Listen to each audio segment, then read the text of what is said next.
സദ്യയിൽ കുട്ടികൾക്കും മുതിർന്നവർക്കും ഒരുപോലെ ഇഷ്ടമാവുന്ന പുളിയിഞ്ചിയുടെ റെസിപ്പിയാണ് ഇന്ന് കാണിക്കുന്നത്. ഒരു മൺചട്ടിയിൽ അല്പം വെളിച്ചെണ്ണ ഒഴിച്ച് ചെറുതായി നുറുക്കി വച്ചിരിക്കുന്ന ഇഞ്ചിയും ചേർത്ത് നന്നായിട്ട് ഇളക്കുക.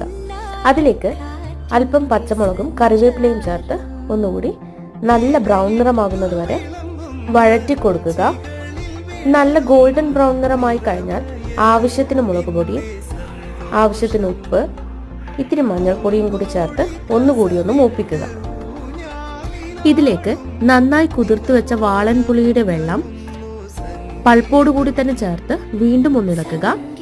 പിന്നീട് ശർക്കര പാനി കൂടി ചേർക്കേണ്ടതായിട്ടുണ്ട്. ഇതിലേക്കിനി ഇത്തിരി ഉലുവ പൊടിച്ചതും കായപ്പൊടിയും കൂടി ചേർത്ത് വാങ്ങി വെക്കാം.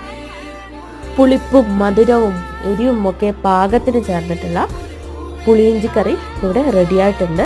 കടുകും കറിവേപ്പിലയും വറ്റൽമുളകും ഇട്ട് താളിക്കാൻ മറക്കല്ലേ.